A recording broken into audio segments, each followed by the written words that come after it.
नमस्कार। आप सभी का स्वागत है जीएस अकेडमी जून के इस क्लास में। इस क्लास में हम लोग बिहार बोर्ड की जो एससीईआरटी की बुक है उस बुक का क्लास 10th की ज्योग्राफी को पढ़ने वाले हैं, क्योंकि जो भी टीआरई की एग्ज़ाम होती है उस एग्ज़ाम में बिहार बोर्ड के जो बुक है ज्योग्राफी का वहाँ से भी क्वेश्चन आते हैं, इसलिए इस बुक को पढ़ना बेहद ज़रूरी है। ठीक है, तो इस क्लास को आज हम लोग करने वाले हैं और जितने भी महत्वपूर्ण टॉपिक है जहाँ से क्वेश्चन बनते हैं उन सभी टॉपिक को हम लोग पढ़ेंगे। चलिए तो क्लास शुरू करते हैं। इससे पहले थोड़ी सी और बातें आपको बता दें कि हमारे यहाँ से आप जो है एनसीईआरटी के नोट्स को ले सकते हैं, जो काफ़ी बेहतरीन है और बहुत सारे लोगों ने अभी तक ले चुका है, जहाँ पे आपको एनसीईआरटी की ज्योग्राफी और एनसीईआरटी की साइंस मिल जाएगा काफ़ी कम कीमत पे। इसके साथ साथ जीएस अकेडमी जून कम्बो पैक लेकर आ गया है, जहाँ पे टीचर्स के लिए काफ़ी बेहतरीन कंटेंट है, जहाँ से क्वेश्चन अक्सर टीआरई 1 2 3 में आए हुए हैं। इसका प्रूफ ऑलरेडी मैंने दे दिया है।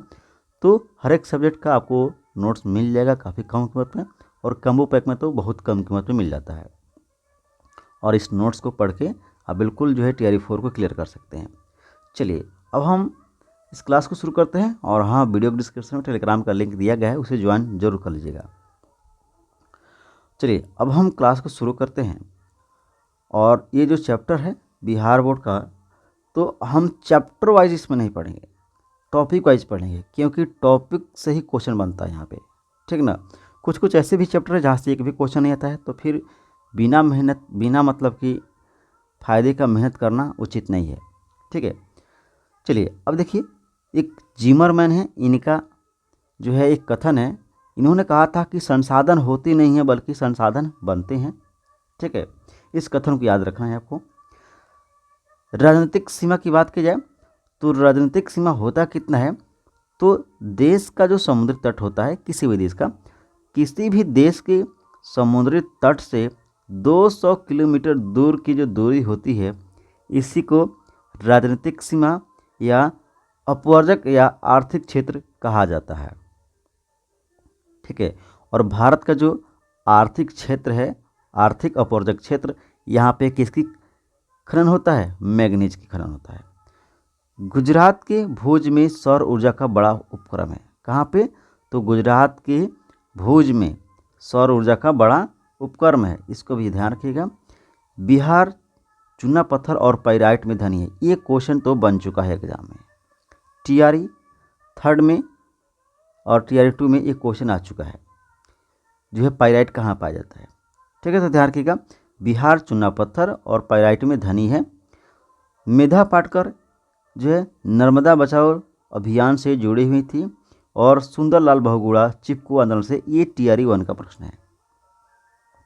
इस बात को ध्यान रखना है कि आपका जो है मेधा पाटकर नर्मदा बचाओ अभियान से जुड़ी थे, और सुंदरलाल बहुगुणा ये चिपको आंदोलन से जुड़े हुए थे। ठीक है, अब आगे कहा जा रहा है कि संसाधन संरक्षण हेतु क्लब ऑफ रोम सम्मेलन 1968 हुआ था। कब हुआ था? तो संसाधन के संरक्षण हेतु क्लब ऑफ रोम की जो है सम्मेलन 1968 में हुआ था। पर्यावरण संरक्षण हेतु सर्वप्रथम स्टॉकहोम हो गया, यहाँ पे गलती हुआ है, स्टॉकहोम में विश्व शिखर सम्मेलन 1972 में हुआ था। इसी सम्मेलन के बाद 5 जून से पर्यावरण दिवस मनाया जाता है। यहाँ पे ध्यान रखिएगा, पर्यावरण दिवस कब मनाया जाता है? तो 5 जून को। और किसके सम्मेलन के बाद से शुरू हुआ? तो स्टॉकहोम में जो विश्व शिखर सम्मेलन 1972 में हुआ था, उसके बाद से।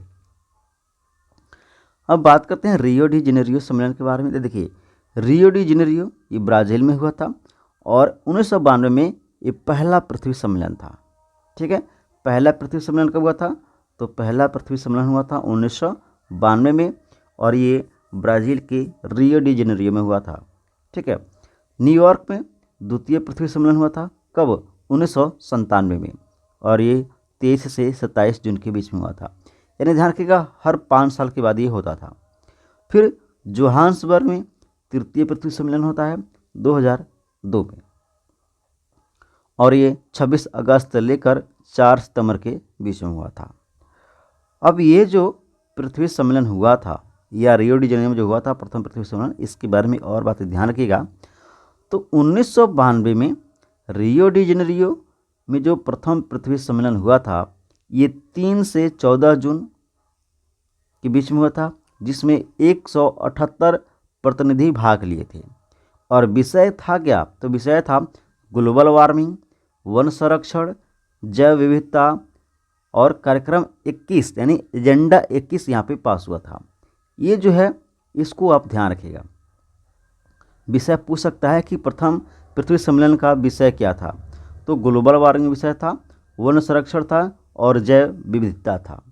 ठीक है, और प्रथम पृथ्वी सम्मेलन में ही एजेंडा 21 पास हुआ था और विश्व पर्यावरण कोष की यहाँ पे स्थापना की गई थी। ठीक है, एक बात मैं और बता दूं, जब प्रथम पृथ्वी सम्मेलन हुआ था तो भले ही इसका विषय ग्लोबल वार्मिंग, वन संरक्षण और जैव विविधता थी, लेकिन यह जो है सम्मेलन अपने मेन बिंदु से हटकर ये विकास के सिद्धांत पर भी बात किया था। ठीक ना, इसलिए इसके बारे में कहा गया था कि यह जो सम्मेलन है यह अपने मूल लीक से हटकर किसी और मुद्दे पे बात किया है। ठीक है, इसकी आलोचना भी हुई थी। ठीक है, तो इस बात को ध्यान रखना। चलिए आगे बात की जाए तो अब बात करते हैं क्योटो सम्मेलन के बारे में जो 1997 में हुआ था। अन्य नाम विश्व पर्यावरण सम्मेलन या ग्रीन हाउस सम्मेलन के नाम से भी इसे जाना जाता है। यानी ये जो क्योटो सम्मेलन है 1997 का, इसे विश्व पर्यावरण सम्मेलन या ग्रीन हाउस सम्मेलन के नाम से जाना जाता है और इसमें कुल सदस्य देश है 159 और इसका जो विषय रहा है ये था ग्लोबल वार्मिंग से बचने हेतु जापान के क्योटो में 6, देखिए ये जो 6 गैस है कौन कौन से, तो carbon dioxide, methane, NO2, N2O, HFC, CFC, फ्लोरो हेक्साक्लोराइड। तो ये कुछ जो गैस हैं 6, इनके उत्सर्जन को कम करना है। इसी उद्देश्य से जापान के क्योटो में यह सम्मेलन 1997 में जो है रखा गया था। ठीक है, अब देखा जाए तो भारत में 43% मैदान जो है 43% पर मैदान का विस्तार है।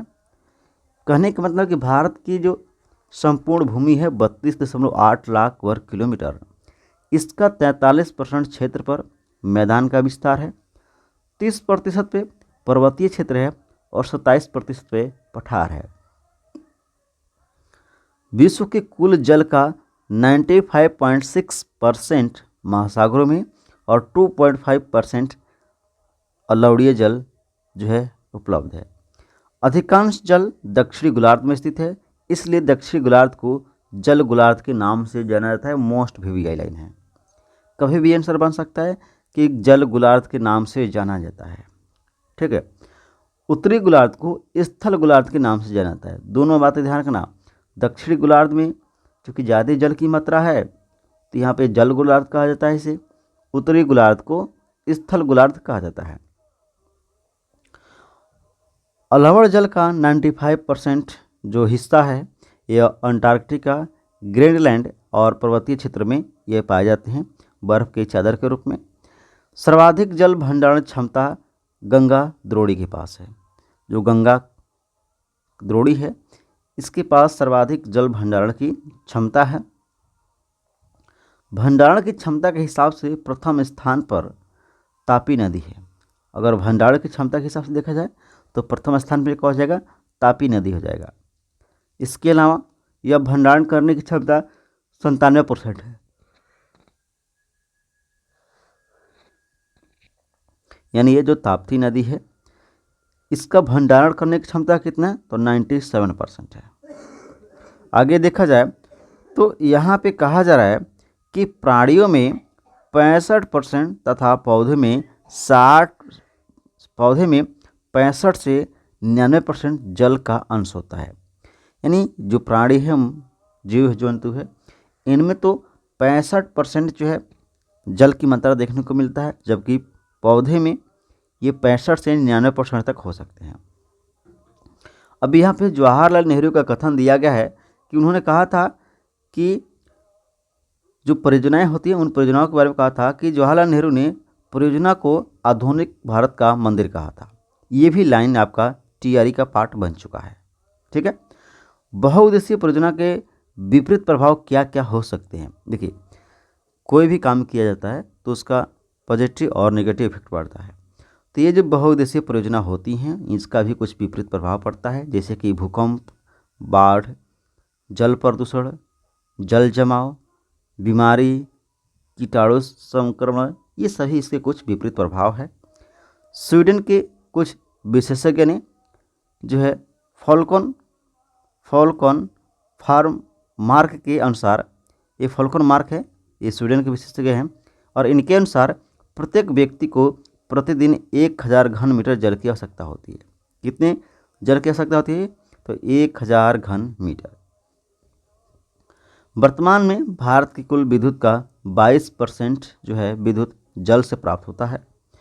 कानपुर में 180 चमड़ा उद्योग प्रतिदिन 58 लाख लीटर मल जो है गंगा में विसर्जित करते थे, और इसलिए कानपुर के जो चमड़ा उद्योग थे उनको बंद कर दिया गया। बिहार और पश्चिम बंगाल के कुछ भागों में आर्सेनिक की मात्रा एवं राजस्थान और महाराष्ट्र में फ्लोराइड की मात्रा में वृद्धि हो गई है। इस बात को ध्यान रखना है। बिहार का जो गंगा वाला क्षेत्र है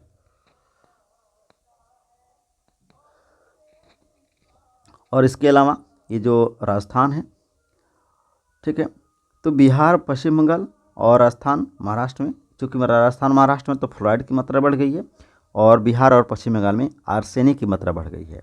ठीक है, और आर्सेनिक की मात्रा जब बढ़ता है तो पानी खारा होने लगता है। आगे देखा जाए तो जल उपलब्धता हेतु सितंबर 1987 में राष्ट्रीय जल नीति शुरू कर किया गया था, और संशोधन करके राष्ट्रीय जल नीति 2002 रखा गया। अब देखिए, जल दुर्लभता हेतु सितंबर 1987 में राष्ट्रीय जल नीति की जो शुरुआत हुई थी, इसका संशोधन कर दिया गया था, और फिर इसका नाम राष्ट्रीय जल नीति 2002 रखा गया। अब्दुल कलाम आज़ाद ने जल मिशन के तहत भूमि जल पुनर्पूर्ति पर बल दिया था। भूमि जल पुनर्पूर्ति में बाधक क्या क्या है? तो देखिए, रेलगाड़ी, रेल मार्ग जो होते हैं, सड़क, पक्कीकरण, शहरीकरण और भवन निर्माण। कहने का मतलब है कि भौम जल जो है इसकी पूर्ति कम क्यों होने लगती है? तो जब रेल मार्ग का निर्माण होता है, सड़क का पक्कीकरण किया जाता है, शहरीकरण होता है, भवन का निर्माण होता है, तो ये जो भूमि है वह किसी न किसी जो है चट्टान आवरण से ढक जाता है, और उस आवरण से ढकने के पश्चात क्या होता है कि जब वर्षा की पानी होती है वह रिस कर मिट्टी के अंदर नहीं जा पाती है, और फिर भौम जल स्तर जो है गिरने लगता है। ठीक है, तो ये कुछ कारण है जो है भूमि जल पुनर्पूर्ति में के बाधक है। ये आगे बात की जाए तो यहाँ पे आपको ध्यान रखना है कि तरुण भारत संघ, ये जो है राजस्थान में एक एनजीओ है जो वर्षा जल का संग्रहण करता है। इसको मोस्ट इम्पोर्टेंट लगा लीजिएगा, कभी भी क्वेश्चन बन सकता है ये। तरुण भारत संघ क्या है? तो राजस्थान में एक एनजीओ है जो वर्षा जल का संग्रहण करता है। मेघालय तथा चेरापूंजी में पेयजल के निवारण हेतु 25% हिस्सा जो है छत जल संग्रहण होता है। यानी आप अगर मेघालय और चेरापूंजी में जाते हैं तो वहाँ पे आपको जो है जितने उनकी आवश्यकता की जल होती है उसका लगभग 25% जल वो लोग वर्षा जल से इकट्ठा करके प्राप्त करते हैं।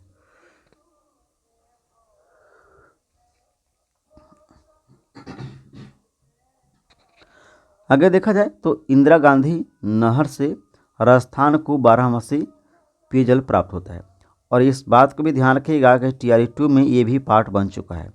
क्वेश्चन बना था कि सबसे बड़ी नहर कौन सी है? तो ये इंदिरा गांधी नहर है। तो ये टीआरई 2 के एग्जाम में पूछा गया था कि सबसे बड़ी नहर, तो इंदिरा गांधी नहर है, और ये राजस्थान में बहती है। ठीक ना, तो राजस्थान के 12मासी पेयजल प्राप्त होता है यहाँ पे राजस्थान को। अब कुछ परियोजना के बारे में पढ़ लिया जाए। ठीक है, अब देखिए यहाँ पे है क्या, पहला है सोन परियोजना, तो बिहार का प्राचीनतम और पहली परियोजना है और ये टीआरई थर्ड में पूछा गया था। ठीक है, लेकिन पता नहीं कैसे आयोग ने इसका आंसर सोन परियोजना का नहीं मान के दामोदर परियोजना को आंसर माना है। लेकिन देखिए, हाँ ये बात है, दामोदर परियोजना जो है पूरे भारत में आज़ादी से पहले सबसे पहले शुरू हुई थी, लेकिन उस समय जब जो है बिहार और जो झारखंड है, वह बिहार और जो है झारखंड है, ये दोनों एक में था, तो उस समय शुरू हुआ था दामोदर नदी पे। तो हो सकता है उस केस को लेकर, क्योंकि बिहार झारखंड एक ही में था, इसलिए मान लिया हो कि यह दामोदर नदी सबसे पहले बिहार की नदी घाटी परियोजना है। लेकिन अगर केवल बिहार का देखा जाए, तो बिहार का प्राचीनतम जो और पहली परियोजना है, ये 1874 में ये क्या हुई थी, इस सोन परियोजना का शुरुआत हुआ था। अब समझिए, इसके पहले शुरुआत हो चुका था किसका, दामोदर नदी घाटी पे, तो उसमें बंगाल वगैरह झारखंड सब बिहार में थे। चलिए, डिहरी के समीप पूर्व और पश्चिम दिशा में नहर निकाला गया है। अब देखिए, ये जो सोन नदी है, इस सोन नदी पर डिहरी एक स्थान है और उस स्थान से पूर्व और पश्चिम दोनों दिशाओं में नहर निकाला गया है और इसकी कुल जो लंबाई है ये 130 किलोमीटर है। ठीक है, आगे बढ़ा जाए। अब हम बात करते हैं सोन नदी से निकला हुआ पूर्वी नहर के बारे में। तो जो पूर्वी नहर निकली हुई है, इससे पटना, गया, औरंगाबाद के 3 लाख हेक्टेयर भूमि की सिंचाई की जाती है।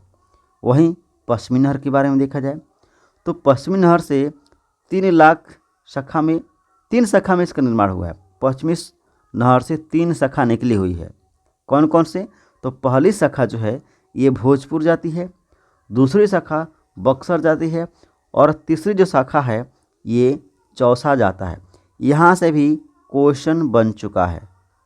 ठीक है, इस बात को ध्यान रखिएगा।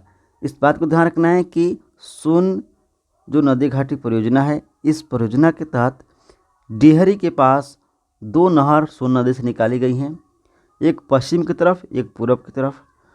पश्चिम की तरफ से जो नहर निकली है, इसका 3 शाखा निकला है। इसमें से 3 शाखा जो निकला है, एक शाखा भोजपुर जाता है, दूसरा शाखा बक्सर जाता है और तीसरा शाखा चौसा जाता है।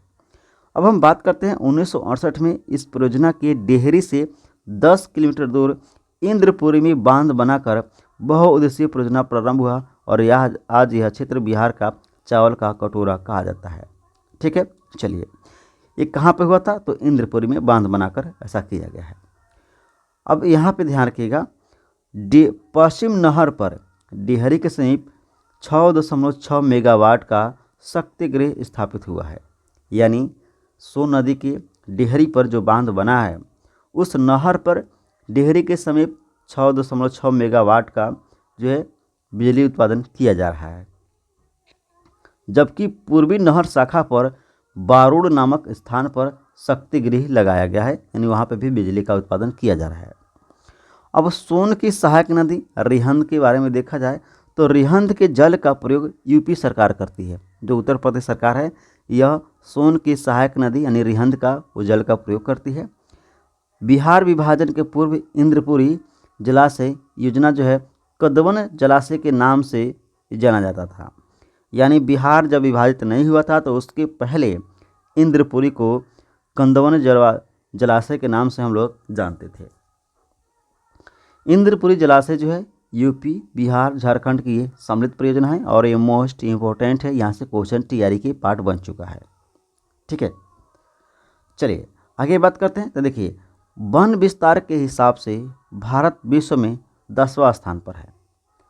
वन विश्व के हिसाब से भारत विश्व में कौन सा स्थान है, तो 10वां स्थान है। वन रिपोर्ट 2021 के अनुसार भारत के कुल भौगोलिक क्षेत्र का 24.62% क्षेत्र पर वन है और यह कुल जो है वन क्षेत्र का 7,13,789 किलोमीटर स्क्वायर है, मतलब कि वर्ग किलोमीटर है। ठीक है, अब कुछ वन के प्रकार होते हैं, इसे हम लोग समझ लेते हैं। अत्यंत सघन वन, ये जो अत्यंत सघन वन होते हैं, तो ये अरुणाचल प्रदेश, मणिपुर, मेघालय, त्रिपुरा और नागालैंड में होते हैं अत्यंत सघन वन। ठीक है, क्योंकि यहाँ पे बारिश ज़्यादा होती है इसलिए है। इसके अलावा जो सघन वन है ये हिमाचल प्रदेश, मध्य प्रदेश, जम्मू कश्मीर, महाराष्ट्र और उत्तराखंड में देखने को मिल जाएगा। खुले वन कर्नाटक, तमिलनाडु, केरल, आंध्र प्रदेश, उड़ीसा और असम में मिलता है। जो झाड़ियाँ होती हैं और अन्य जो वन होता है ये आपको पंजाब, हरियाणा ये यहाँ पे झाड़ियाँ मिलती हैं, जबकि बिहार, उत्तर प्रदेश और पश्चिम बंगाल यहाँ पे अन्य वनें मिलती हैं। ठीक है, अब यहाँ पे ध्यान रखिएगा अमृता देवी बिश्नोई, ये भी आपके एग्ज़ाम का पार्ट बन चुका है। तो अमृता देवी बिश्नोई जो है पर्यावरण संरक्षण से जुड़ी हुई हैं और ये जोधपुर का जो ज़िला है यहाँ पे 1731 में पेड़ काटने पर जो है ये विरोध जताई थी। ठीक है, भारत में संकटपान पादपों प्रजातियों के लिए सर्वप्रथम 1970 में botanical survey of India BSI तथा अनुसंधान संस्थान FRI नाम दिया गया। सूची रेड डाटा बुक कहलाया और तथा असाधारण पौधे को ग्रीन बुक तैयार किया गया। अब देखिए कहने का मतलब है कि भारत में जो संकटपान पादप प्राणी जो भी है इनके लिए 1970 में बॉटनिकल जो है सर्वे ऑफ इंडिया BSI तथा अनुसंधान संरक्षण संस्थान FRI नाम दिया गया। और यही जो है इन्होंने क्या किया, इस संस्था ने सूची तैयार की जिसे रेड डाटा बुक कहा गया था।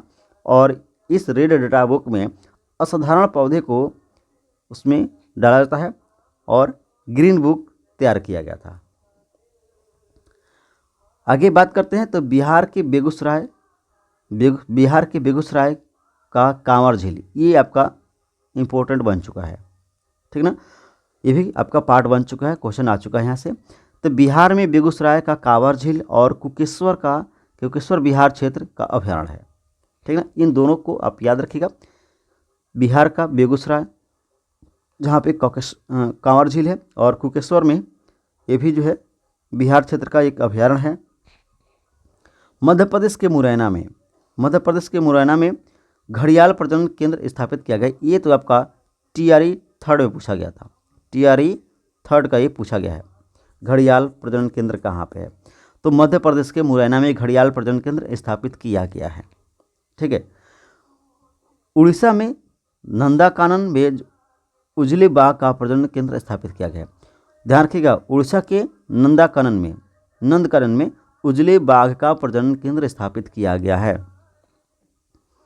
बिहार के दरभंगा जिले के कुकेश्वर स्थान पर अभयारण्य पर शिकार पर रोक हेतु नागरिकों द्वारा सहयोग किया गया है। ये जो बिहार का दरभंगा जिला है यहाँ पे जो कुकेश्वर स्थान पर जो अभयारण्य है उस स्थान पे शिकार को रोकने के लिए, प्रतिबंध करने के लिए यहाँ के जो नागरिक है ये सहायता कर रहे हैं। जर्म प्लाज्मा अमेरिका में उगाए जाने वाले धान का किस्म है, काफ़ी मोस्ट इंपॉर्टेंट है, याद रखिएगा।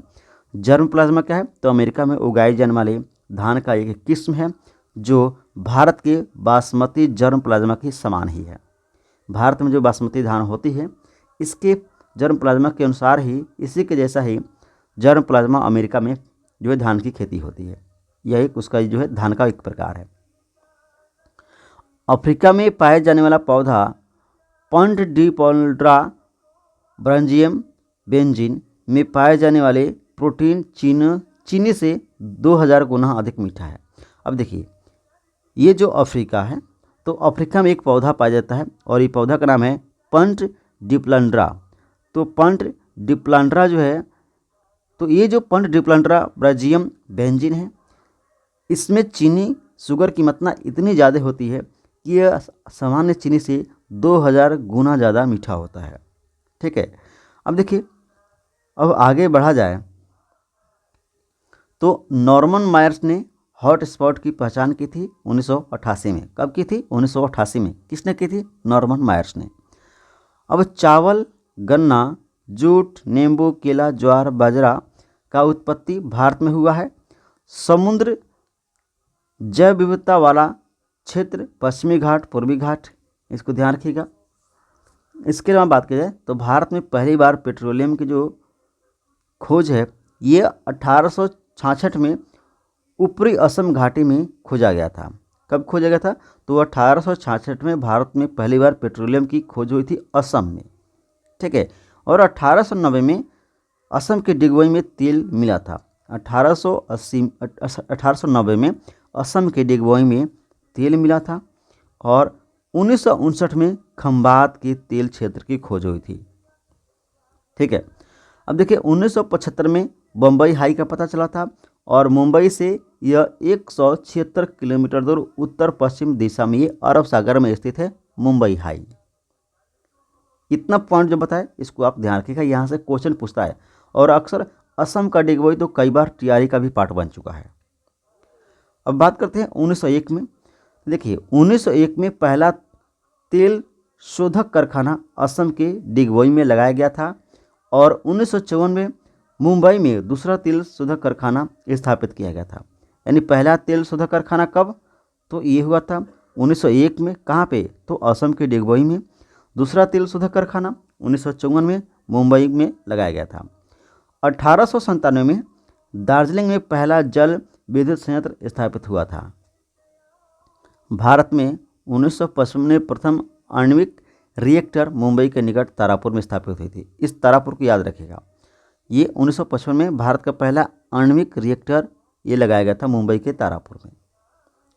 ठीक है। अब हम बात करते हैं भाखड़ा नागल परियोजना के बारे में। तो देखिए भाखड़ा नागल जो परियोजना है यह सबसे बड़ा परियोजना है, सबसे बड़ा बांध है ये और 225 मीटर ऊंचा है। ठीक है। सतलुज नदी पे बनाया गया है भाखड़ा नागल परियोजना और ये हिमाचल क्षेत्र में पड़ता है। हिमाचल क्षेत्र में पड़ता है। इससे राज्य कौन कौन लाभान्वित होते हैं? ये टीआरई 2 का पार्ट बन चुका है। टीआरई 2 में क्वेश्चन पूछा जा चुका है। ठीक है। यहाँ पे ध्यान रखिएगा भाखड़ा नागल परियोजना से लाभान्वित होने वाले जो राज्य हैं ये है पंजाब, हरियाणा, दिल्ली, उत्तराखंड, उत्तर प्रदेश, हिमाचल प्रदेश, राजस्थान और जम्मू कश्मीर। ये जो राज्य हैं ये उत्तराखंड और अन्य जो राज्य हैं ये भाखड़ा नागल परियोजना से लाभान्वित होते हैं। अब बात करते हैं दामोदर नदी घाटी परियोजना के बारे में। तो दामोदर घाटी जो परियोजना है ये दामोदर नदी पर स्थित है और ये लाभान्वित राज्य कौन कौन सा है? तो बिहार, झारखंड और पश्चिम बंगाल। ठीक है। इन तीनों राज्य को याद रखना। ये चूँकि दामोदर नदी घाटी परियोजना है और भारत की सबसे पहली परियोजना है तो ये कभी भी आपके पार्ट बन सकते हैं और ऑलरेडी टीआरई 3 में इसी को आंसर मान लिया गया था बिहार की पहली नदी घाटी परियोजना के रूप में। ठीक है। अब किस बेस में माना था वो तो पता नहीं है। ठीक है। अब देखिए आगे कहा जाए तो रिहंद परियोजना जो है ये सोन की सहायक नदी रिहंद पे बनाया गया है और ये 934 मीटर लंबा है। कितना लंबा है? 934 मीटर। और यहाँ पे एक कृत्रिम झील बना हुआ है। ये आपके एग्जाम का पार्ट कभी भी बन सकता है और मोस्ट इम्पोर्टेंट है, इस बात को ध्यान रखिएगा। तो रिहंद परियोजना जो बनी है सोन नदी की सहायक नदी रिहंद पर, इसके लिए एक कृत्रिम झील भी बनाया गया जिसका नाम गोविंद बल्लभ पंत सागर है। ठीक है। आगे बढ़ते हैं और हीराकुंड परियोजना के बारे में बात करते हैं। तो देखिए हीराकुंड परियोजना ये महानदी पर बना है और ये उड़ीसा में है। ठीक है ना यह परियोजना, और विश्व के सबसे लंबा बांध यही है जो है हीराकुंड परियोजना। ठीक है। चलिए चंबल परियोजना की बात की जाए तो चंबल नदी पे बना हुआ है राजस्थान में और लाभान्वित जो राज्य है राजस्थान और मध्य प्रदेश है। 3 बांध बना है, गांधी सागर, राणा प्रताप सागर और इस चंबल आपका। ठीक है। अब हम बात करते हैं तुंगभद्रा परियोजना के बारे में। तो देखिए कृष्णा की सहायक नदी तुंगभद्रा है और ये दक्षिण भारत की सबसे बड़ी परियोजना है और ये कर्नाटक, मध्य प्रदेश के सहयोग से बना हुआ है, आंध्र प्रदेश के सहयोग से बना हुआ है, इस बात को ध्यान रखिएगा।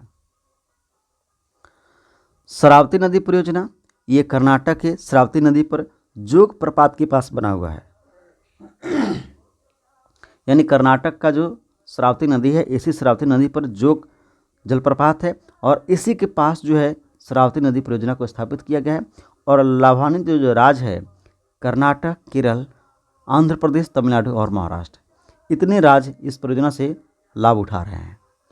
अब कुछ एनसीईआरटी के कुछ पॉइंट है थोड़े से उसको भी देख लेते हैं।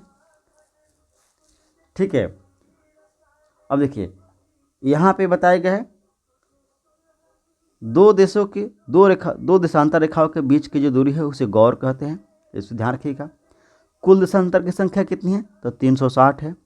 कुल अक्षांश की संख्या कितनी है, 181 है। ठीक है, ये भी आपका टीआरई का पार्ट बन चुका है। कुल अक्षांश की रेखा कितनी थी, अक्षांश रेखा। अब देखिए दो देशांतर तथा दो अक्षांश के बीच का भाग को ग्रिड कहते हैं। ठीक है, यानी इस तरह से जो दो देशांतर दो अक्षांश के बीच का जो भाग होता है उसे ग्रिड कहा जाता है। शुक्र तथा यूरेनस पूर्व से पश्चिम की ओर गति करते हैं। शुक्र और यूरेनस पूर्व से पश्चिम की ओर गति करते हैं। प्रशांत महासागर के मध्य 180 डिग्री देशांतर 180 डिग्री जो है देशांतर रेखा की अंतर्राष्ट्रीय तिथि रेखा करते हैं। यानी 180 डिग्री का जो अक्षांश देशांतर रेखा होता है यही आपका जो है क्या होता है, तो अंतर्राष्ट्रीय तिथि रेखा कहलाता है। अब देखिए प्रदीप्तिवृत्त दिन और रात को विभाजित करता है, ये आपको पता है। ये क्वेश्चन पूछा जा चुका है अपसर और उपसर से, टीआरई थर्ड में भी। तो देखिए उपसौर क्या होता है, तो उपसौर की घटना 3 जनवरी को होती है और उपसौर में क्या होता है, पृथ्वी सूर्य के नज़दीक आ जाती है। पृथ्वी क्या होता है, सूर्य के काफ़ी नज़दीक आ जाता है। अपसौर की घटना 4 जुलाई को होती है और पृथ्वी सूर्य से बहुत दूरी पर चला जाता है, सबसे दूरी पर चला जाता है। ऑस्ट्रेलिया को द्वीपीय महाद्वीप कहा जाता है। अब देखिए भले ही इधर वन लाइनर टाइप का मिलेगा लेकिन बहुत ही महत्वपूर्ण जो है ये कंटेंट है इधर का। ठीक है, ऑस्ट्रेलिया को क्या कहा जाता है, ऑस्ट्रेलिया को महाद्वीपीय द्वीप कहा जाता है। ठीक है, द्वीपीय महाद्वीप कहा जाता है। महासागर यानी प्रशांत महासागर में मेनॉकी पर्वत पाया जाता है और ये हवाई द्वीप पर सबसे ऊंचा पर्वत है जो 10,205 मीटर ऊंचा है। इसके अलावा अब यहाँ पे कुछ वलित पर्वत है जैसे कि हिमालय, अरावली और आल्प्स, ये वलित पर्वत की उदाहरण है। जबकि प्रवाल की बात की जाए तो प्रवाल जो है भित्तियाँ ये कैल्शियम कार्बोनेट की बनी होती हैं। प्रवाल भित्तियाँ किसकी बनी होती हैं, कैल्शियम कार्बोनेट की। बाघ परियोजना 1973 में शुरू हुआ था जबकि हाथी परियोजना 1992 में। दोनों डेट को याद रखिएगा। समुद्र तल से ऊपर लगभग ऊर्ध्वाधर उठे शैलीय तटों को समुद्र भृगु कहते हैं। ठीक ना, समुद्री भृगु इनको कहते हैं। समुद्री तरंगे किनारों पर अवसाद जमा करती है जिससे समुद्री पुलिन का यानी बीच का निर्माण होता है। ठीक है, अब देखिए हिमनद द्वारा लाए गए पदार्थ जैसे बड़े शैल, रेत, तलछट मिट्टी ये निक्षेपित होते हैं और हिमनद जलोढ़ का निर्माण करते हैं। पवन रेगिस्तान में शैल को अपर्दन करते हैं जिसे छत्रक शैल कहा जाता है और इस टीआरई का पार्ट बन चुका है। ये भी टीआरई का पार्ट बन चुका है छत्रक शैल। देखिए जब क्या होता है राजस्थान में या रेगिस्तान में, रेगिस्तानी एरिया में जब हवा बहती है तो ये क्या करते हैं, ये जो है जो भी चट्टान रहते हैं उस पर ये अपना जो है घर्षण करते हैं और इस तरह से चट्टानों का अपर्दन होता है और अपर्दन होते होते फिर एक छत्रक शैल का निर्माण होता है, एक छत्ते के जैसा इस तरह से।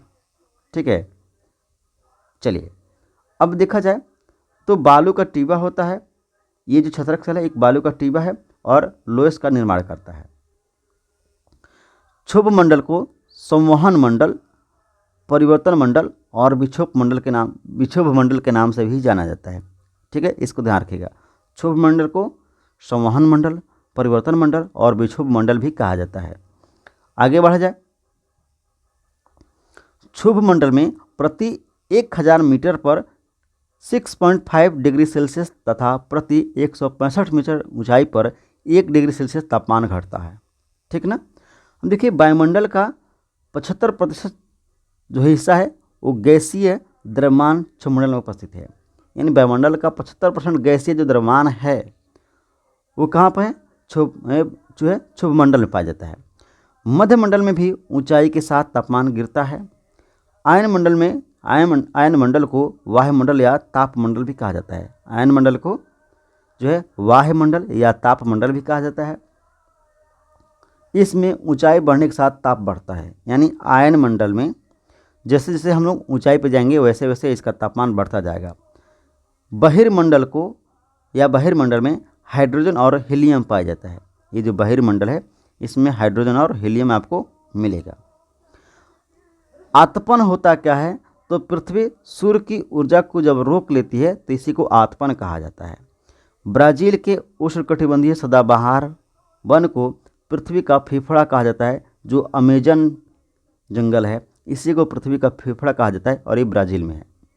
अब देखिए, भूमध्य सागरीय प्रदेशों को फल कृषि के कारण विश्व का कलोधान कहते हैं। फलोधान यानी ये जो महासागरीय प्रदेश में जो भी फल कृषि की जाती है फलों की, तो इनको जो है विश्व में इनको फलोधान कहा जाता है। शंकुधारी वन टैगा भी कहा जाता है। शंकुधारी वन को टैगा भी कहते हैं। और यहाँ पे और बातें ध्यान रखिएगा, जैनिंग से लहासा विश्व में सबसे ऊंचा रेल मार्ग है। जैनिंग से लहासा ये विश्व में सबसे ऊंचा रेल मार्ग है। और ट्रांस साइबेरियन रेल मार्ग विश्व का सबसे लंबा रेल मार्ग है और ये सेंट पीटर्सबर्ग से व्लादिवोस्टॉक तक ये जाता है। ठीक है। स्वच्छ भारत मिशन ये 2 अक्टूबर 2014 में ये शुरू हुआ था और ये भी टीआरई का पार्ट बन चुका है। ठीक है। चलिए, गंगा नदी संरक्षण ये 2014 में शुरू हुआ था नमामि गंगे के नाम से। लद्दाख को खापा चान भी कहते हैं। लद्दाख को क्या कहते हैं? खापा चान। इसके अलावा बात की जाए तो देखिए, डाइक्लोफिनॉक, एस्प्रिन और इब्रुप्रोफेन दवाई जो है पशु को दिया जाता है और इससे गिद्ध की मृत्यु हुई थी। ठीक ना। अब देखिए, ये जो डाइक्लोफिनॉक है तो डाइक्लोफिनॉक के बारे में ऑलरेडी टीआरई 2 में क्वेश्चन बन चुका है। ठीक है। कोयले को अंतर्हित धूप यानी बरेड सनशाइन कहा जाता है। कोयले को अंतर्हित धूप कहा जाता है। भारत में ज्वारीय ऊर्जा संयंत्र हिमाचल प्रदेश के मणिकर्ण और लद्दाख में पूमा घाटी में आपको देखने को मिल जाएगा। भारत में प्रथम वस्त्र उद्योग 1818 में कोलकाता में स्थापित हुआ था। फोर्ट ग्लेस्टर में जो क्या हो गया था, जो असफल हुआ था।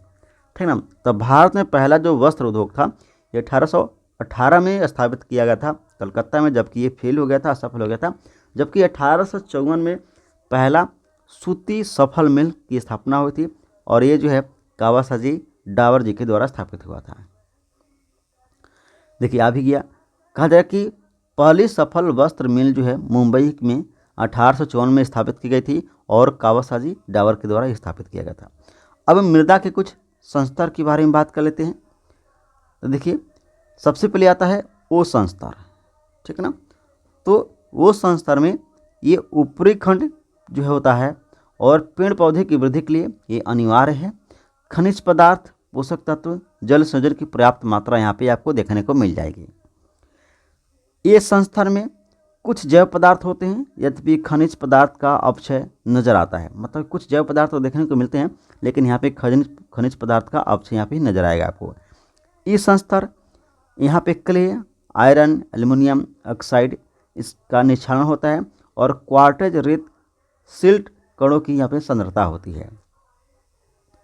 बीज संस्तर की बात की जाए तो बीज संस्तर जो है रचना ढीली जनक सामग्री से होती है और मृदा निर्माण की प्रथम प्रक्रिया यहीं से शुरू होता है। मूल चट्टान संरचना परिवर्तित रूप में उपस्थित होते हैं और पदार्थों का संचयन होता है। इसे निक्षेपण संस्तर भी कहते हैं। क्या कहते हैं? इसे निक्षेपण संस्तर भी कहते हैं। संस्तर से देखा जाए तो इसे जनक अथवा आधारित चट्टान कहा जाता है और इससे जो है मुख्य जैविक क्रियाएं नहीं होती है। अब यहाँ पे आप ऐसे समझिए कि ये है आपका संस्तर ओ और ये जो संस्तर ओ होता है यहाँ पे ह्यूमस की मात्रा अधिक पाई जाती है। यहाँ पे जो है जो भी पोषक तत्व है मिट्टी में वो ज़्यादा पाए जाते हैं। उसके बाद संस्तर ए आता है जहाँ पे ह्यूमस की मात्रा कम हो जाती है और यहाँ पे जो है खनिजों की मात्रा थोड़ी सी बढ़ने लगती है। ये जो है यहाँ पे आपका एल्युमिनियम जो है, इसके अलावा जो बक्साइट वगैरह जो भी मतलब कि चीज़ें होती हैं खनन वाले यहाँ पे पाई जाती है। बीज संस्तर में बड़ी बड़ी चट्टानें मिलती हैं। ठीक ना। बहुत बड़ी नहीं लेकिन चट्टानें यहाँ पे थोड़ी सी उनकी जो है जो मात्रा है वो बड़ी बड़ी हो जाती है। और शीर्ष संस्तर को ये आधार शैल कहा जाता है क्योंकि यहाँ पे जो है चट्टानों का एक परत होता है मिट्टी के अंदर काफ़ी जो है निचले भाग में। चलिए, अब हम बात करते हैं। तो देखिए, ये जो जलोढ़ मृदा का जो है इसे कांप की मृदा भी कहा जाता है। जलोढ़ मृदा का अन्य नाम कांप मृदा, कच्छारी मृदा भी कहते हैं इसे। काली मृदा का अन्य नाम जो है ये कटिबंधीय चरनोजम, इसके अलावा ट्रॉपिकल ब्लैक और यूपी में इसे करेला मृदा कहा जाता है। काली मृदा के नाम को ध्यान रखिएगा क्योंकि काली मृदा से अक्सर क्वेश्चन आते हैं। ठीक है, तो काली मृदा को क्या कहता है, इसे कटिबंधीय चरनोजम, ट्रॉपिकल ब्लैक, यूपी में इसे करेला मृदा भी कहा जाता है। कत्था बनाने हेतु खैर वृक्ष का प्रयोग किया जाता है, यानी जो कत्था बनता है पानों में लोग खाते हैं, तो ये जो कत्था होता है ये जो है खैर के वृक्ष से बनता है। और बीड़ी हेतु तेंदू वृक्ष का प्रयोग किया जाता है। पलास को जंगल का आग कहा जाता है और यह यूपी और झारखंड का जो है राजकीय पुष्प है, यानी जो है उत्तर प्रदेश है और झारखंड है, यहाँ पे ये क्या है, राजकीय पुष्प है। नीलगिरी, अन्नामलाई और पालनी पहाड़ियों पर जाने वाले शीतोष्ण कटिबंध पाए जाने वाले शीतोष्ण कटिबंध वनों को सोलास के नाम से भी जाना जाता है। यानी नीलगिरी, अन्नामलाई और पालनी की जो पहाड़ियाँ हैं, इन पहाड़ियों पे पाए जाने वाले जो शीतोष्ण कटिबंध के जो वन हैं, इन्हें सलास के नाम से जाना जाता है। यूकेलिप्टस को पर्यावरण का दुश्मन कहा जाता है क्योंकि ये अधिक मात्रा में जो है पानी का वाष्पोत्सर्जन करता है। वर्तमान के कुल 85 जो है आर्द्रभूमि रामसर सूची में शामिल हो चुके हैं। अभी प्रेजेंट की बात की जाए तो अभी तक 85 जो है रामसर स्थल भारत में सूचीबद्ध किए जा चुके हैं। भारत में कुल मैंग्रोव वन 4992 वर्ग किलोमीटर क्षेत्र में फैला हुआ है और कुल भौगोलिक क्षेत्र का ये 0.15% है। भारत का विश्व मैंग्रोव वन में 3% हिस्सेदारी है, यानी भारत का जो मैंग्रोव वन पाया जाता है इसका हिस्सा विश्व में 3% है। भारत में 23.28 भाग पर वन है। कितना वन है? 23.28 भाग पर वन है। अभी तो शायद 24.07 के आसपास हो गया है। ठीक है, आगे देखा जाए तो इंडिया स्टेट फॉरेस्ट रिपोर्ट 2021 के अनुसार वास्तविक वन आवरण जो है केवल 21.71% है, या इसी को 7,13,789 वर्ग किलोमीटर में फैला हुआ है। अब देखिए कुल वन आवरण और कुल जो है वृक्षावरण की बात की जाए तो कुल वन आवरण एवं वृक्ष आवरण जो है, ये वन आवरण है कितना, तो वन आवरण है 8,09,537 किलोमीटर, जबकि कुल भौगोलिक क्षेत्रफल का ये 24.26% है। सर्वाधिक वन आवरण वाला जो राज्य है ये मध्य प्रदेश है, यहाँ पे सबसे अधिक वन पाया जाता है। इसके अलावा अरुणाचल प्रदेश, छत्तीसगढ़ और उड़ीसा है। ये डाटा याद रखने की कोई ज़रूरत नहीं है, आप सिर्फ नाम याद रखिएगा। प्रथम जो है वन आवरण वाला सबसे अधिक जो है ये मध्य प्रदेश है, इसके बाद अरुणाचल प्रदेश, छत्तीसगढ़ और उड़ीसा आता है। सर्वाधिक वन आवरण प्रतिशत वाली राज्य कौन कौन है, तो मिजोरम नंबर 1 पे आता है, क्योंकि मिजोरम जो है ये लगभग 84.5% के आसपास इसका जो क्षेत्रफल है वो वन से घिरा हुआ है। तो मिजोरम प्रथम पे, फिर अरुणाचल प्रदेश, इसके अलावा मेघालय, मणिपुर और नागालैंड आता है। आगे बात की जाए तो शीर्ष 5 वन आवरण या वृक्ष आवरण क्षेत्रधारी जो राज्य हैं, तो शीर्ष 5 वृक्ष आवरण जो क्षेत्र हैं ये महाराष्ट्र सबसे पहला है। इसके अलावा राजस्थान, मध्य प्रदेश, कर्नाटक और उत्तर प्रदेश। राष्ट्रीय वन नीति 1952 और 1988 के अनुसार कुल भौगोलिक क्षेत्रफल का 33.3% भाग पर जो है ये वन होना चाहिए, और ये जो है टीआरई में क्वेश्चन बन चुका है। ठीक है, चलिए आगे देखा जाए तो भारत में वन्य प्राणी अधिनियम कब आया था? 1972 में, प्रोजेक्ट टाइगर 1973 में और प्रोजेक्ट एलिफेंट 1992 में। 2022 में बाघ की संख्या 3167 थी और दुनिया के कुल बाघ का ये 75% है। सबसे ज़्यादा मध्य प्रदेश में पाया जाता है। ध्यान रखिएगा, बाघों की संख्या भारत में सबसे अधिक मध्य प्रदेश में पाया जाता है, और 2022 का जो सर्वे हुआ था बाघों की संख्या उसमें 3167 पाया गया था। बेशकीमती इमारती लकड़ी जिसे हेरेसिएरा फोमिज कहा जाता है, ये सुंदरबन के मैंग्रोव वन में पाए जाते हैं। काल बैसाखी को असम में बारदोली छीड़ा या बोर्डो इचिला कहा जाता है।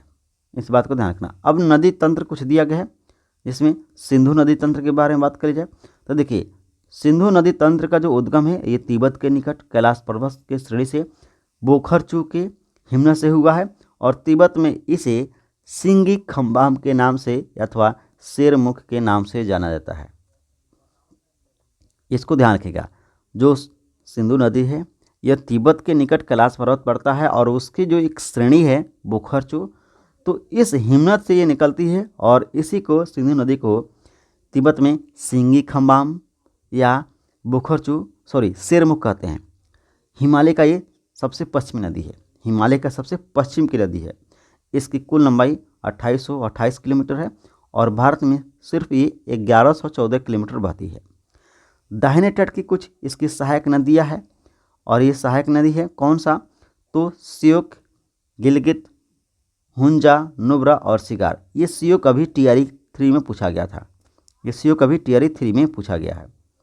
चलिए, इसके अलावा गास्टिंग, काबुल, खुर्रम, तोची, गोमल, बिबियो और संगर, ये इसके दाहिने तट से मिलने वाली सहायक नदियाँ हैं। जबकि बाएं तट से मिलने वाली जो सहायक नदी है ये है सुरु, द्रास, जास्कर, पंचनद। ठीक है, अब देखिए सिंधु के दाएं तट पर लेह शहर है। कौन सा शहर है, तो सिंधु के दाएं तट पर लेह शहर पड़ता है, इसे ध्यान रखिएगा। आगे बात करते हैं झेलम नदी के बारे में। तो झेलम का अन्य नाम इसका बितस्ता है और इसका जो उद्गम है यह बेरीनाग के निकट शेषनाग झील से हुआ है। ठीक है, पाकिस्तान में प्रवेश करने से पहले यह वाशमंगल नामक गहरी घाटी का निर्माण करती है और जम्मू कश्मीर में यह मुजफ्फराबाद से मीरपुर तक भारत और पाकिस्तान का सीमा रेखा से गुजरती है। इस बात को ध्यान रखिएगा, सीमा रेखा से अक्सर क्वेश्चन बन रहा है तो ये भी महत्वपूर्ण बन रहा है, ठीक ना, क्योंकि ये जो झेलम नदी है तो ये मुजफ्फराबाद से, कश्मीर में यह मुजफ्फराबाद से मीरपुर तक भारत और पाकिस्तान का सीमा रेखा से होकर गुजरती है और इसमें दो परियोजना इसके ऊपर चलती है, एक तुलबुल और दूसरा उरी। चलिए अब चिनाब की बात कर लेते हैं।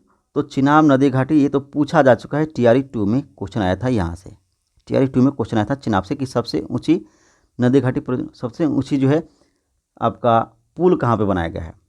तो चिनाब की बात की जाए तो अन्य नाम इसका अकसनी है और सिंधु की सबसे बड़ी सहायक नदी है ये।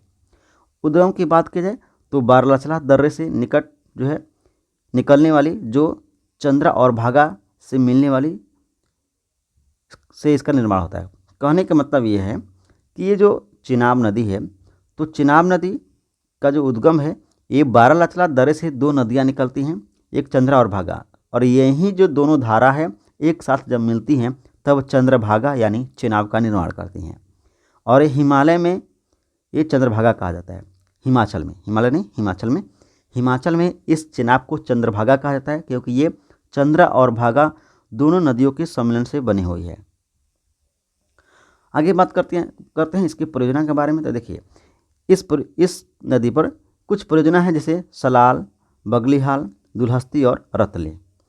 रावी नदी के बारे में बात की जाए तो जो रावी नदी है इसका अन्य नाम परसुणी है और इसका जो उद्गम है ये है कुल्लू पहाड़ी में रोहतांग दर्रे के पश्चिम से ये निकली हुई है और यह नदी जो है पीर पंजाल और धौलाधार के बीच प्रवाहित होती है। ये महत्वपूर्ण है, क्वेश्चन बन सकता है कि रावी नदी किन जो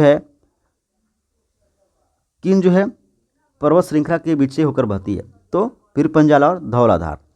इसके ऊपर कुछ परियोजना है जैसे चमेरा थीन बांध जो रणजीत सागर बांध और जो है रणसी सागर बांध के नाम से भी जाना जाता है। इसके अलावा शाहपुरकंडी और धापू परियोजना है, सॉरी ये बांध परियोजना है, ठीक है ना, शाहपुरकंडी बाघ परियोजना।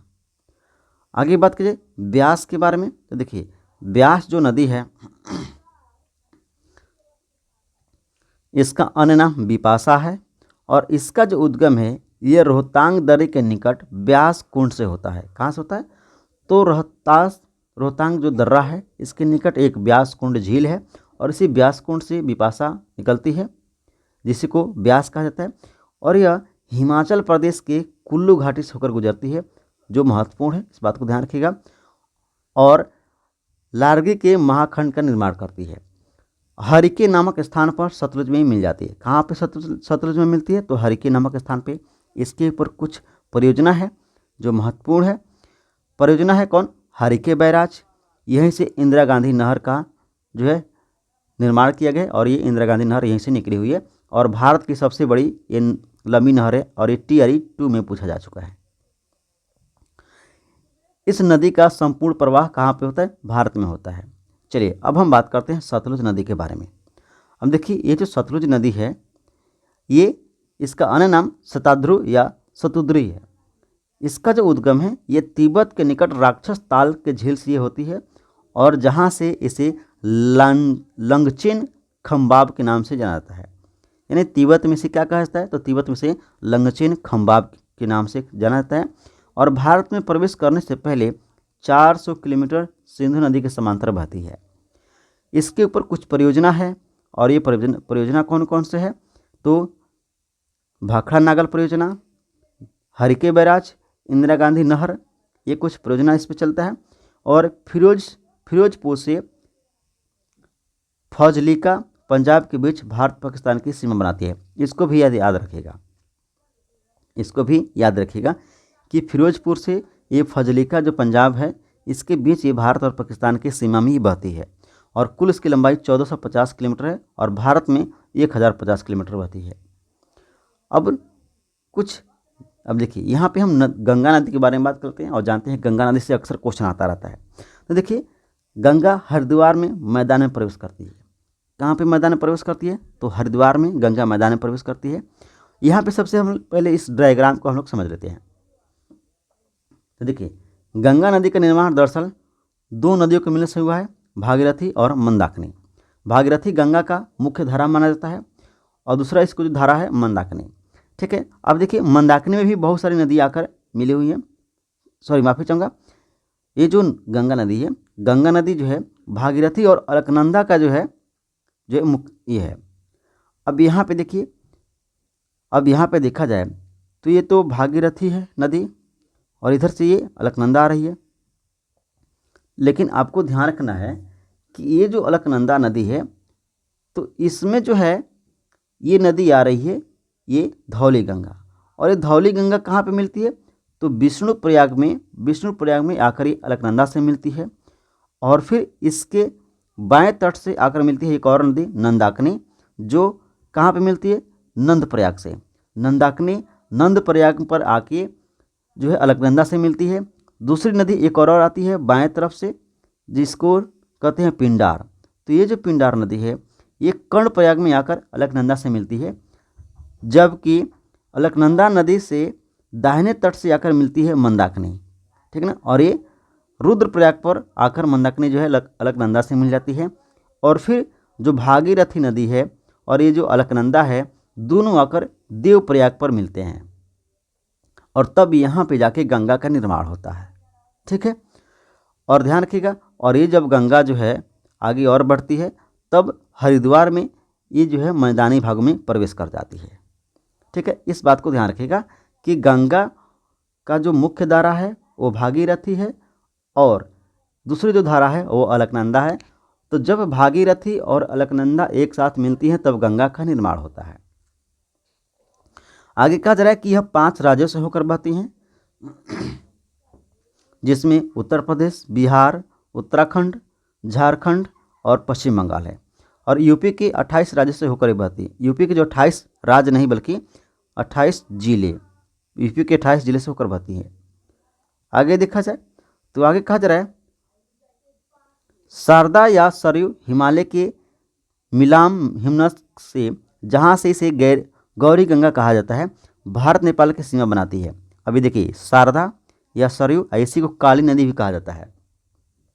तो ये जो नदी है ये जो है भारत नेपाल की सीमा बनाती है, जहाँ से इसे काली या चायक नदी भी कहा जाता है और यहीं TRE 3 में भी पूछा गया है।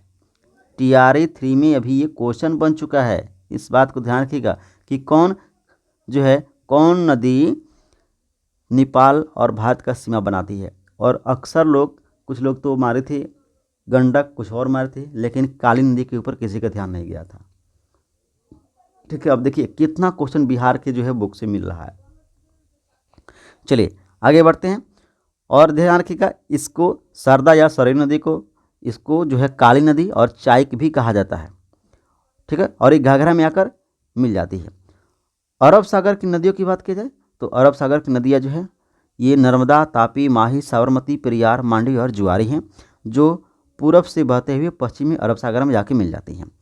कृष्णा नदी जल जो विवाद है ये आंध्र प्रदेश, कर्नाटक और महाराष्ट्र है। ये भी टीआरई 2 में पूछा जा चुका है। अब यहाँ पे देखिए मिजोरम को मालेसिस बेसिन भी कहा जाता है, ये भी महत्वपूर्ण है, इसको भी आप याद रखिएगा। मालेसिस बेसिन के नाम से किसे जाना जाता है, कभी भी क्वेश्चन आ सकता है। बांगर प्रदेश में अपक्षय के कारण भूमि के ऊपर की मुलायम मिट्टी नष्ट हो गई है और वहाँ अब कंकरीली भूमि मिलती है जिसे भूड़ कहते हैं। ये महत्वपूर्ण है, ठीक ना। यानी बांगर प्रदेश में होता क्या है कि मृदा का अपक्षय हो चुका है और वहाँ पे जो मुलायम मिट्टी है वो नष्ट हो गई है और वहाँ पे अब कंकरीली भूमि मिलती है और उसी को भूड़ कहा जाता है। सेनकोटा दर्रा ये केरल में है, ठीक है, इसको ध्यान रखिएगा। चलिए अब हम लोग बात करते हैं कुछ जो है भूकंप से कुछ तरंग के बारे में। तो देखिए एल तरंगे को लव तरंग भी कहा जाता है और इसकी गति सबसे कम होती है लेकिन क्षति सबसे ज़्यादा ये करता है। भूकंप जब आता है तो आप जानते हैं कि 3 तरंगे होती है, एस तरंगे, पी तरंगे और एल तरंगे। जो पी तरंगे होती हैं ये अनुदैर्ध्य तरंगे होती है, ठीक ना। इसके अलावा जो एस तरंगे होती हैं जो सिर्फ जो है आपका कठोर भाग से होकर चलती हैं और फिर आपका एल तरंगे होती हैं जो लव तरंग के नाम से भी जाना जाता है। अब देखिए 105 डिग्री से 145 के बीच भूकंप का जो क्षेत्र है, ठीक ना, इसको ध्यान रखिएगा, ये भूकंप छाया क्षेत्र कहलाता है। यानी 1 से 5 डिग्री से लेकर 145 डिग्री के बीच का जो ये एरिया होता है इसे भूकंप का छाया क्षेत्र कहते हैं, ठीक है। एस तरंग का छाया क्षेत्र पी तरंग के छाया क्षेत्र से विस्तृत होता है। भूकंप मापने में मापक का जो मान होता है 0 से लेकर 10 तक होता है और ये रिक्टर स्केल में होता है, जबकि मर्केली स्केल में 1 से लेकर 12 तक होता है। इस बात को ध्यान रखिएगा, 0 से 10 के बीच में रिक्टर स्केल पे में देखने को मिलता है और इसके अलावा मर्केली स्केल में जो ये पैमाना होता है यह 1 से 12 तक होता है। अब भूप्रपटी देखा जाए तो महाद्वीप पर मोटाई इसकी जो है 30 किलोमीटर तक होती है। महासागर में भूप्रपटी की मोटाई 5 किलोमीटर और हिमालय अगर क्षेत्र है तो वहाँ पे 70 किलोमीटर भूप्रपटी की मोटाई है। पृथ्वी का केवल 1% हिस्सा भूप्रपटी का है। इसमें महाद्वीप में देखा जाए तो सिलिका और एल्युमिनियम पाया जाता है, जबकि वहीं महासागर में सिलिका और मैग्नीशियम पाया जाता है। अब बात करते हैं मेंटल के बारे में। तो देखिए मेंटल की मोटाई 2900 किलोमीटर गहराई तक है। मेंटल का ऊपरी भाग दुर्बलता मंडल कहलाता है जिसे स्थेनोफेज भी कहते हैं और यह 400 किलोमीटर तक होता है। स्थेनोफेज 400 किलोमीटर तक होता है। अंगार यानी लावा वाला ये क्षेत्र होता है। निचला भाग ठोस है। मेंटल का कुल पृथ्वी का 84% है। जो मेंटल का जो हिस्सा है ये कुल पृथ्वी के हिस्से का 84% है और यह बेसोफियर भी इसे कहा जाता है। चलिए क्रोड की बात की जाए तो कुल पृथ्वी का 15% हिस्सा है ये और इसे बेसोफियर कहा जाता है, ठीक है।